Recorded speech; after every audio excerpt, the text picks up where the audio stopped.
पिछले एपिसोड में हमने देखा कि मानव मायरा को अपनी गोद में उठाकर हैरानी से उसे देखते हुए पूछता है, प्रिंसेस कौन है आपकी मम्मा। मायरा ने अपनी आंखें बड़ी बड़ी करते हुए कहा, डैडी यही तो है मेरी मम्मा। उसने सृष्टि को इशारा करते हुए कहा। इसी के साथ सृष्टि ने कसकर अपनी आंखें बंद कर ली। ओह नो, इसका डर था वही हुआ। मानव को एक झटका सा लगा। वो हैरानी से कभी सृष्टि को देख रहा था तो कभी मायरा को। यही हालत सिद्धार्थ का भी था। वो भी बारी बारी से दोनों को देख रहा था। सृष्टि की आंखों में आंसू भर आए। उसने अटकते आवाज में कहा, मैं आपको समझाती हूँ मिस्टर मानव।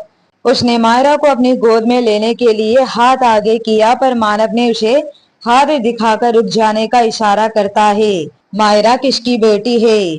मानव ने पूछा। सृष्टि की आंखों से आंसुओं के धार बह गए। मैंने पूछा मायरा किसकी बेटी है? मानव ने बेहद सर्द आवाज में पूछा। सृष्टि ने हकलाते हुए कहा, मेरी मेरी बच्ची है वो। मानव अपनी आंखें छोटी छोटी करते हुए उसे घूरते हुए पूछा, और इसका बाप? सृष्टि एक पल के लिए सुन्न पड़ गई। मानव ने दांत पीसते हुए कहा, मैंने पूछा इसका बाप कौन है? इस बार उसकी आवाज इतनी तेज थी कि सृष्टि अंदर तक हिल गई। आसपास के लोग उन्हें ही देख रहे थे। सृष्टि को समझ नहीं आ रहा था कि वो क्या बोले। अगर उसने इस वक्त सच कहा तो मानव मायरा को अपने साथ ले जाएगा। सृष्टि ने हकलाते हुए कहा, मानव ये आपकी बेटी नहीं है, ये मेरे दूसरे पति की बेटी है। मैं सच कह रही हूँ। मानव ने एक टेढ़ी मुस्कान के साथ कहा, तुम मुझे बेवकूफ समझती हो। तुमने कोई दूसरी शादी नहीं की है। उसने उसका हाथ पकड़ा और मायरा के सिर पर रखते हुए कहा, मायरा के सिर पर हाथ रखकर कसम खाकर कहो कि मायरा मेरी बेटी नहीं है। कहते हुए उसके आवाज शक्त हो गए थे। मानव अपनी आंखों में अंगारे लिए सृष्टि को ही घूर रहा था। सृष्टि ने एक नजर अपनी मासूम सी बच्ची पर किया, जो उसे ही टुकुर टुकुर देख रही थी। वो अपनी बेटी की झूठी कसम नहीं खा सकती, कभी नहीं। उसने झट से अपना हाथ खींच लिया। उसकी आंखों से आंसुओं के धार बह गए। उसने गिड़गिड़ाते हुए कहा, मानव मुझे मेरी बच्ची लौटा दो प्लीज प्लीज। उसने सिसकते हुए अपना हाथ मायरा की ओर बढ़ाया कि मानव 2 कदम पीछे हो गया। मायरा मेरी बेटी है। तुम्हारी हिम्मत भी कैसे हुई मेरी बेटी को मुझसे दूर करने की? 3 साल 3 साल तुमने मेरी बच्ची को मुझसे दूर रखा, इसकी सजा तुम्हें जरूर मिलेगी। मायरा को तो तुम भूल ही जाओ। वो अब कभी तुम्हारे पास वापस नहीं जाएगी। वो मेरे पास ही रहेगी, अपने बाप के पास, समझी तुम? मानव एक एक शब्द को चबाते हुए बोल रहा था। उसकी बातें सुनकर सृष्टि एक पल के लिए सुन्न पड़ गई। उसने अपनी बच्ची को हमेशा हमेशा के लिए खो दिया, ये ख्याल ही उसे अंदर तक हिला गया। मायरा तो बस अपनी बड़ी बड़ी पलकें झपकाते हुए अपनी मम्मा और डैडी दोनों को बारी बारी से देख रही थी। उसे कुछ भी समझ में नहीं आ रहा था कि ये सब हो क्या रहा है। मानव मायरा को लेकर जाने लगता है। सृष्टि ने अपना सिर ना में हिलाते हुए, नहीं आप मेरे बच्चे को मुझसे दूर लेकर नहीं जा सकते, नहीं। वो उसके पीछे पीछे भागने लगती है। सब उन्हें ही देख रहे थे। मानव बिना पीछे की ओर एक नजर किए तेज रफ्तार से अपने कार के पास जाता है। कार डोर खोलता है कि तब तक सृष्टि उस तक पहुंच जाती है। वो मायरा को मानव की गोद से लेने के लिए हाथ बढ़ाती है कि मानव ने उसके हाथ को झटकते हुए उसे पीछे की ओर धक्का दे देता है। कार में बैठ जाता है। मानव के धक्का देने से सृष्टि नीचे गिर गई। मानव की गाड़ी स्टार्ट हुई और गाड़ी आगे बढ़ गई। सृष्टि की आंखों के सामने उसकी बच्ची उससे दूर जा रही थी, वो भी हमेशा हमेशा के लिए। सृष्टि जल्दी से उठी और उस कार के पीछे पीछे दौड़ने लगी। वो लगातार चिल्लाए जा रही थी, रोको गाड़ी रोको, तुम मेरी बच्ची को नहीं ले जा सकते। वो इस वक्त इतनी हड़बड़ाई हुई थी कि उसे ये भी ख्याल नहीं रहा कि उसके खुद के पास भी कार है। वो मानव के कार के पीछे दौड़ते हुए चिल्ला रही थी, रुक जाओ मानव प्लीज, मेरी बच्ची को मुझे लौटा दो, गाड़ी रोको। वो रोते हुए गाड़ी के पीछे पीछे दौड़ रही थी। मानव ने अपने कार के साइड मिरर से उसे देखा और दांत पीसते हुए कहा, ये सब तुमने खुद अपने नसीब में लिखा है, अपने हाथों से। वो उसी रफ्तार से कार ड्राइव कर रहा था, एक बार भी उसने कार नहीं रोकी। सृष्टि दौड़ते हुए किसी पत्थर से टकरा जाती है, मुंह के बल गिरती है और उसके माथे पर चोट लग जाती है। वो उठी और माथे पर हाथ लगाकर देखा तो उसके माथे से खून निकलने लगे थे। मानव ने जब अपने कार के साइड मिरर से ये देखा कि सृष्टि गिर गई है और उसके माथे पर चोट लग गई है, तो उसकी गाड़ी में एकदम से ब्रेक लगता है। उसने अपनी आंखें कसकर बंद कर ली, अपने सिर पीछे सीट से टिका दिया। ऐसा नहीं था कि सृष्टि की ऐसी हालत देखकर मानव को कोई फर्क नहीं पड़ रहा था। फर्क तो उसे भी पड़ रहा था, पर उससे ज्यादा उसे इस बात पर गुस्सा आ रहा था कि सृष्टि ने उससे इतनी बड़ी बात छुपाई कैसे। उसकी अपनी बेटी को उसने 3 साल तक उससे दूर रखा। इन 3 सालों में मानव कितना तड़पा है ये सोच सोच कर कि सृष्टि ने उसके बच्चे का अबॉर्शन करवा दिया।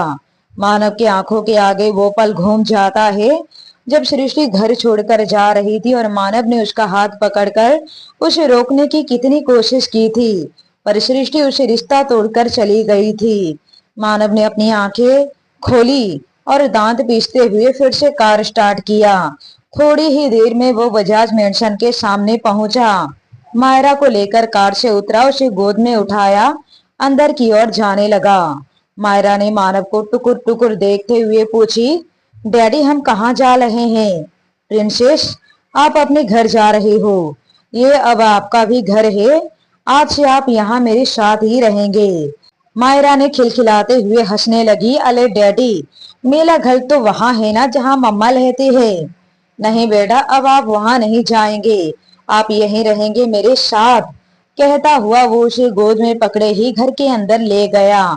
इस वक्त दादी जी, उर्मिला जी, सुरेखा जी, रुद्र, पिंकी, घर के सभी फैमिली मेंबर हॉल रूम में बैठकर बातें कर रहे थे। यहाँ तक कि तनु भी बैठी हुई थी। अधिराज जी, विराज जी ऑफिस गए हुए थे। जैसे ही सबकी नजर सामने दरवाजे पर जाती है, मानव की गोद में एक छोटी सी 2.5-3 साल की लड़की को देखकर सब हैरानी से खड़े हो जाते हैं। मानव उसे लेकर दादी जी के पास आता ही सामने खड़ा होता है। दादी जी ने हैरानी से पूछा, मानव, ये प्यारी सी बच्ची कौन है बेटा? मानव ने एक बड़ी सी स्माइल के साथ बोला, दादी, दादी ये देखिए मेरी बेटी, ये मेरी बेटी है दादी। मायरा नाम है इसका, मायरा बजाज। ये आपकी परपोती है दादी, लीजिए। दादी जी की आंखों में खुशी के आंसू आ गए। बाकी सब एक दूसरे को हैरानी से देखने लगते हैं। दादी जी ने कहा, मानव, तुम सच कह रहे हो, ये मेरी परपोती है? हाँ दादी, आपकी परपोती है, लीजिए। दादी जी ने मायरा को अपनी गोद में लिया, उसके चेहरे को गौर से देखने लगी। बिल्कुल सृष्टि जैसी लग रही है, बिल्कुल वही आंखें, वही चेहरा। मायरा तो उन्हें टुकुर टुकुर देख रही थी। डैडी, ये कौन है? उसने अपनी तोतली मीठी आवाज में पूछा। दादी जी ने उसके चीन को पकड़कर उसका चेहरा ऊपर उठाते हुए कहा, अरे मैं तेरी परदादी हूँ बच्ची। उन्होंने उसे सीने से लगा लिया और अगले ही पल दरवाजे की ओर नजर करके पूछा, मानव, सृष्टि कहाँ है? बाहर खड़ी है क्या? मानव ने यहाँ वहां नजर चुराने लगा। मानव बेटा, मैं कुछ पूछ रही हूँ, सृष्टि कहाँ है? मानव ने अपनी दादी को देखते हुए कहा, दादी वो नहीं आएगी। नहीं आएगी मतलब? उसने अकेले अपनी बच्ची को तेरे साथ छोड़ दिया? क्या बात है, तुमको छुपा रहे हो मानव? मानव ने झल्लाते हुए कहा, दादी, उसकी इतनी हिम्मत कि उसने मेरी बेटी को मुझसे दूर रखा, छुपा कर रखा। उसे सजा तो मिलनी ही चाहिए। दादी जी ने हैरानी से पूछा, मतलब दादी, मैंने अपने बच्चे को उससे। उसकी बात अभी जुबां पर थी, पूरी हुई भी नहीं थी कि सृष्टि वहां आ पहुंचती है। उसके माथे पर चोट लगी हुई थी, खून निकल रहे थे, गाल पर आंसुओं के निशान अभी भी साफ दिखाई दे रहे थे। वो तेज कदमों से दादी जी की तरफ बढ़ती है। सब उसे ही हैरानी से देख रहे थे। अब तक तो सारा माजरा सबको समझ में आ चुका था। सृष्टि दादी के सामने जाकर खड़ी होती है और उनसे अपना बच्चा छीनने को हुई कि मानव ने उसका हाथ झटक दिया। सोचना भी मत, जितने दिन छुपाकर रखना था रख लिया, पर अब और नहीं। अब मेरी बेटी यहीं रहेगी मेरे पास। मानव ने कहा, मैं अपनी बेटी को यहाँ से लेकर ही जाऊंगी। और ऐसा करने से मुझे आप तो क्या कोई भी नहीं रोक सकता। सृष्टि ने भी झल्लाते हुए कहा। दादी जी ने बीच में ही कहा, चुप करो तुम दोनों, ये क्या हो रहा है? एक छोटे से बच्चे के सामने तुम दोनों लड़ रहे हो। मायरा बड़ी ही मासूमियत से अपनी मम्मा और डैडी को बारी बारी से देख रही थी। उसे कुछ भी समझ में नहीं आ रहा था कि ये सब क्या हो रहा है। दादी जी ने मानव को देखते हुए कहा, मानव, तुम सृष्टि से छीन कर मायरा को ले आए हो। ऐसा तुम कैसे कर सकते हो मानव? एक बच्चे को उसकी माँ से छीनकर कैसे ला सकते हो? उसका भी तो हक है बच्चे पर, और तुमसे कहीं ज्यादा है। नहीं दादी, उसका कोई हक नहीं है मेरे बच्चे पर। ये सुनकर सृष्टि का मुंह खुला का खुला ही रह गया। मानव ने उसे घूरते हुए कहा, जो लड़की अपने पति को बेवजह छोड़कर जा सकती है, अपना घर छोड़कर जा सकती है, मैं ऐसे लड़की के पास अपनी बेटी को रहने दूंगा? कभी नहीं। मानव सृष्टि की आंखों में आंखें डालकर बोल रहा था। उसके आवाज से उसका दर्द साफ झलक रहा था, हालांकि वो दांत पीसते हुए बोल रहा था। सृष्टि ने अपनी नजरें झुका ली। उसके पास मानव के सवालों के कोई जवाब नहीं थे। उसे खुद को सही साबित करने के लिए सही वक्त की जरूरत है। दादी जी ने कहा, मैं जानती हूँ मेरे बच्चे, मैं तेरे हर दर्द से वाकिफ हूँ, लेकिन तुम ऐसे सृष्टि से उसके बच्चे को अलग नहीं कर सकते। तो ये भी यहीं रहे। मैंने कभी इसे यहाँ से जाने के लिए नहीं कहा था। अगर ये भी इसी घर में अपने बच्चे के साथ रहना चाहती है तो रह सकती है, लेकिन मेरी प्रिंसेस को लेकर जा नहीं सकती। उसने सृष्टि को देखते हुए कहा। सृष्टि भी अपनी खाली आंखों से मानव को ही देख रही थी। वो ये भी देख पा रही थी कि वो अपनी बेटी से कितना प्यार करता है, बिल्कुल उसके जितना ही। मानव ने मायरा को दादी से ले लिया। उसे गोद में उठाकर अपने कमरे की ओर जाने लगा। सृष्टि उसे जाते हुए बस देखती रह गई, ना कुछ कह पाई और ना ही रोक पाई। दादी ने सृष्टि के चेहरे को अपने हाथों में भरते हुए कहा, सृष्टि, तुम हम सबको छोड़कर कहाँ चली गई थी? तुझे अपनी इस बूढ़ी दादी की याद भी नहीं आई? सृष्टि फपक पड़ी और उनके सीने से लग गई। रुद्र और पिंकी, जो मानव के डर से अब तक सृष्टि से दूर खड़े थे, वो भी अब उसके पास आकर खड़े हुए। भाभी, हमने भी आपको बहुत मिस किया। क्यों आप हमें छोड़कर चले गए? रुद्र ने कहा। तो पिंकी ने भी कहा, भाभी, अब आप आ ही गए हैं तो प्लीज वापस मत जाना। सृष्टि दादी जी से अलग हुई। पिंकी और रुद्र को एक एक नजर किया। रुद्र के सिर पर प्यार से हाथ फेरा और पिंकी को अपने गले से लगा लिया।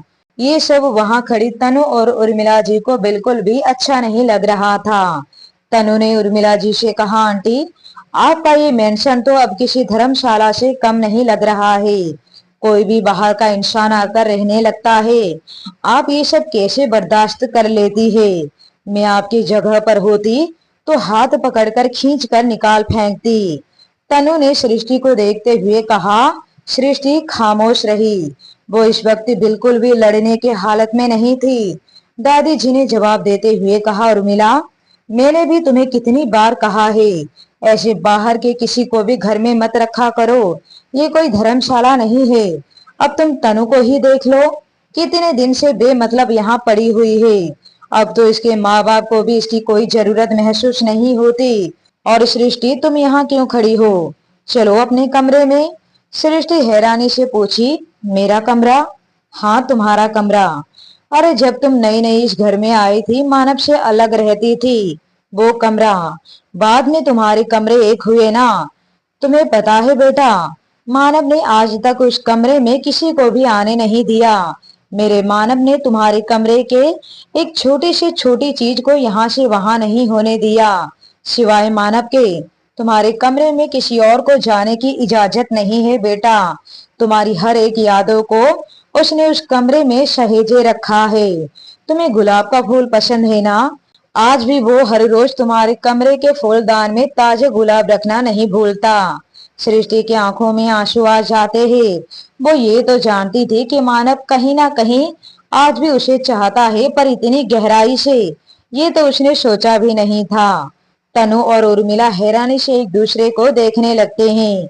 वो उसी घर में रहने के बावजूद ये सब तो वो भी नहीं जानते थे। आज उर्मिला जी को महसूस होता है कि उन्होंने कभी मानव को समझने की कोशिश ही नहीं की। जितना दादी जी मानव को जानती है उतना तो उर्मिला जी भी नहीं जानते। आज पहली बार उर्मिला जी की आंखें शर्म से झुक गई। दादी जी ने सृष्टि का हाथ पकड़ा, उसे उसके कमरे में ले गई। सृष्टि ने जैसे ही अपने कमरे में कदम रखा, उसकी आंखें अपने आप ही नम हो गई। उसने एक एक चीजों को ध्यान से देखा। उसका हर एक चीज वैसा ही था जैसा वो छोड़कर गई थी। उसने फूलदान पर एक नजर किया। दादी जी का कहा सब कुछ सच था। ऐसा नहीं कि उन्होंने सबको सुनाने के लिए बस यूं ही कह दिया था। किसी खाली कमरे के फूलदान में रोज ताजे गुलाब रखना, ऐसा पागलपन हर कोई नहीं कर सकता। कोई पागल प्रेमी ही कर सकता है, जो पागलों की तरह चाहता हो। सृष्टि की आंखों में खुशी के आंसू आ गए। उसने कमरे की हर एक चीज को बारी बारी से नजर किया और दादी जी को देखकर, दादी, क्या मानव ने तनु से शादी नहीं किया है? मानव, तनु से? तुम्हारा दिमाग तो ठीक है। अरे वो तो उसे सीधे मुंह बात तक नहीं करता। हाँ, एंगेजमेंट हुई थी। तुम्हारे जाने के बाद मानव तुमसे इतना नाराज था कि तुम पर गुस्सा उतारने के लिए या पता नहीं क्यों सगाई के लिए राजी हो गया, सगाई कर भी लिया। लेकिन फिर कभी मानव ने उस लड़की की तरफ देखा तक नहीं। ये लड़की क्यों यहाँ मेरे घर में पड़ी हुई है पता नहीं, दादी जी ने चिढ़ते हुए कहा। सृष्टि ने दादी के गले लग गई, मानव के बारे में सोचने लगी। यहाँ मानव अपने कमरे में मायरा को अपनी गोद में लिए अपने कमरे में चक्कर काट रहा था। मायरा उसके कंधे पर सिर रखकर उस पर अपनी बाहें लपेटकर सो चुकी थी, पर मानव अभी भी उसे गोद में लिए चक्कर काट रहा था। उसकी आंखों के आगे सृष्टि का उसके कार के पीछे दौड़ना, पत्थर से टकराकर गिर जाना, उसके माथे पर चोट लगना, खून बहना, मानव का उसके हाथ को झटक देना, उसे धक्का देकर गिरा देना, हर एक नजारा बार बार मानव की आंखों के आगे घूम रहा था। उसने अपनी आंखें बंद कर ली, उसकी आंखों के कोने भीग गए, पर अगले ही पल उसने अपनी आंखें खोली और दांत पीसते हुए कहा, ये सब जो कुछ तुम्हारे साथ हो रहा है, इन सब की जिम्मेदार भी तुम खुद ही हो। अब आप लोग भी तैयार हो जाइए मानव और सृष्टि के रोमांस को देखने के लिए। अगर आप चाहते हैं कि एपिसोड टाइम टू टाइम आपके पास पहुंच जाए, तो जरूरी है एपिसोड को लास्ट तक सुने, सुनकर कमेंट करें। और अगर आपने अभी तक चैनल को सब्सक्राइब नहीं किया है तो प्लीज कर दीजिए। कहानी में बने रहने के लिए थैंक यू।